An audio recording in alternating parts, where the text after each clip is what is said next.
All right, Coach. Welcome to Module 3 of the Varsity Edge, your blueprint to landing the head coaching job. This is Coach Coltharp again. And in Module 3, we're going to talk about the close. And, the goal of this module is to master the interview and negotiate for program success. And, once again, this is a mini course here on YouTube just to kind of give you an overview of things that you need to do to get yourself that first head coaching job.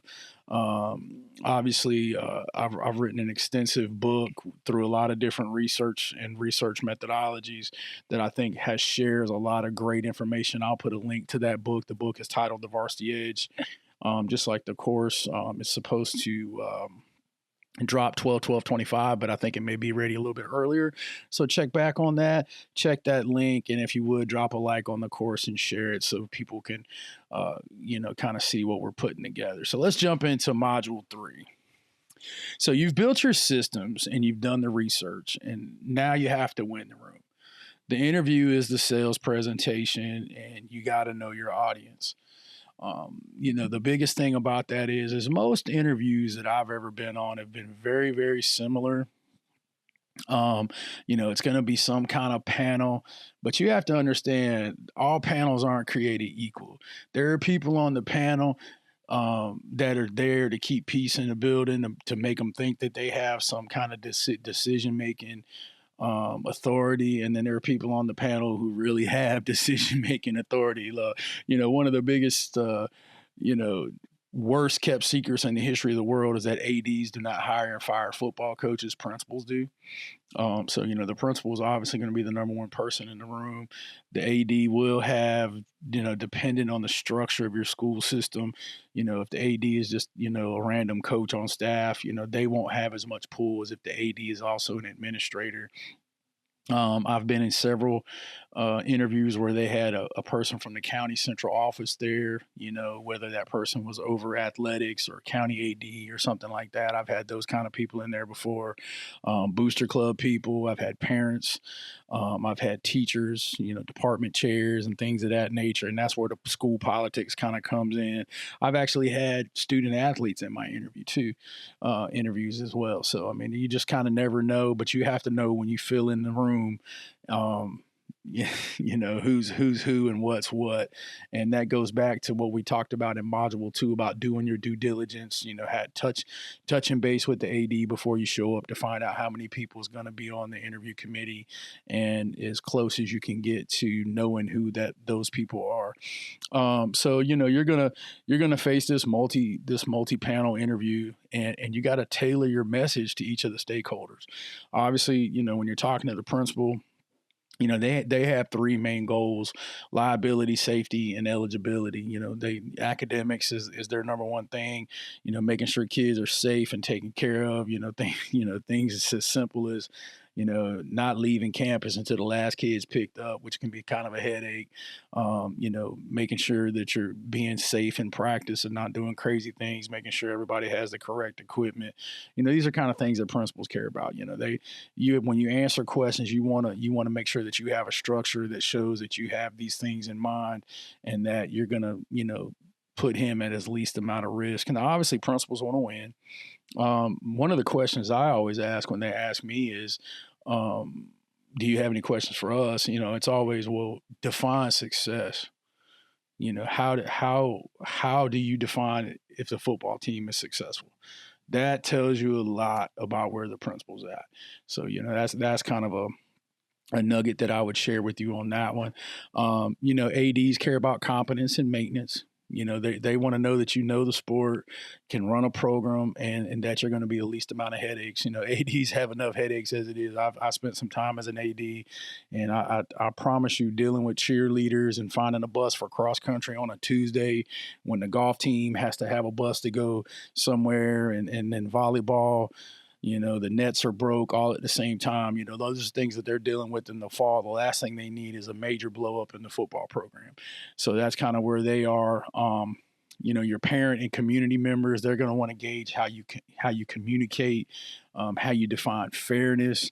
And I think this is where you come back in and you kind of reiterate your policy, not personality.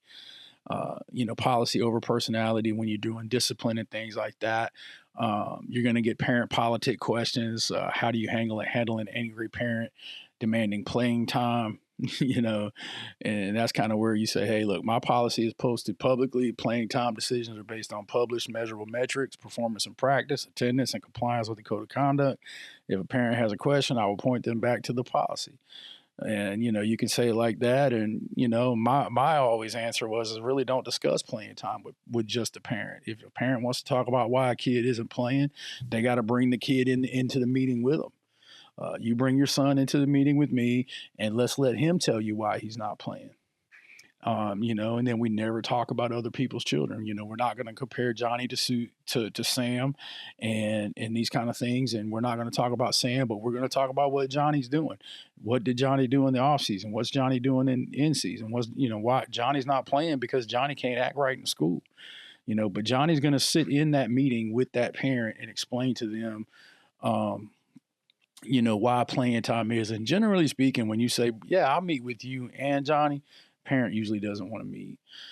Behavioral questions, they require a structured answer for a first-time head coach. This is how you turn assistant experiences into proof of head coach readiness.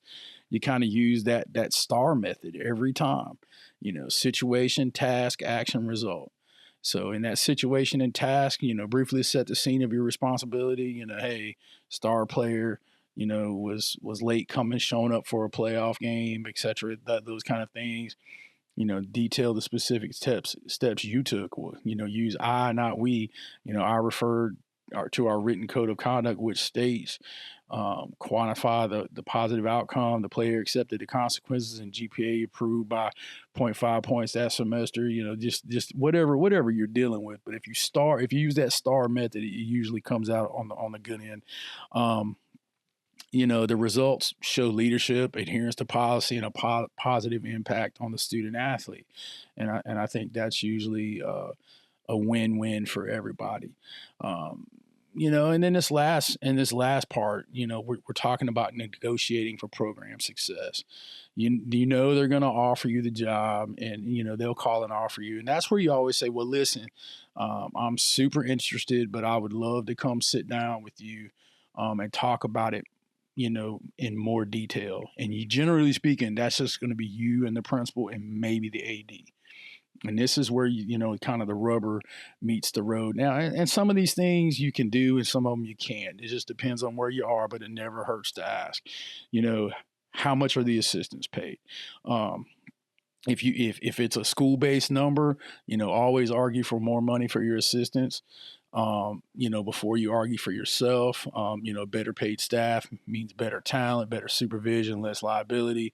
And that also proves to the AD that your priority is program safety and excellence. I went to a place one time where they gave me there was an allocation for how much the assistants were made.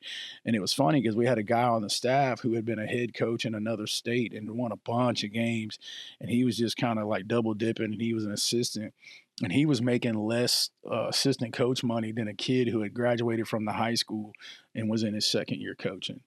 And I was like, that's crazy, but that was that Nepo money type thing. So what I did is I went in there and made everybody the same based on how many years they had. And then actually that guy became my highest paid assistant. Things like dedicated equipment budget, facility usage rights, those kind of things, they demonstrate long-term commitments. I always ask for, hey, I'd like to go to a clinic every year. Will you guys pay for it? These kind of things and, just all the kind of things that you can kind of write down and think of. And then, after the final proposal, send a little mini proposal. Thank you. This is a Bruce note that reiterates 2 key solutions you offered. I will begin with helmet audit Monday, and my first parent meeting will be next Tuesday. This shows you are ready to work immediately. And I think that's really, really important. And now, kind of in conclusion, let's talk about what you do after you get the job. Your first 100 days. Congratulations, you're now the new head football coach. One of my mentors told me when I got my first job, he said, "Congratulations, boy, you've now enjoyed your last football practice." Oh, was he never telling the bigger truth? Your first 100 days are entirely dedicated to implementation, not to X's and O's. Your first week, you want to do finalize and onboard your staff as fast as you can get them. And there's a common misconception that, oh yeah, I'm gonna hire and fire these guys and bring, I think the most I've ever been able to bring to a new school is maybe one or two. So you're going to have to meet with the guys who are there and quickly gauge, where they are and what their desires are and all those kind of things. And we talk more about that in the book. So if you want to go more in depth in that, pick up a copy of the book. You want to conduct a full facility and equipment safety audit. Go see how many helmets you got. Get the if you're a mid-year hire, which most of us are when we get our jobs, you want to see if reconditioning has been done. If not, you want to get that done as quickly as possible. Schedule your meet the coach night for all the parents and stakeholders. Your path is set. You're no longer the coordinator, you're the CEO.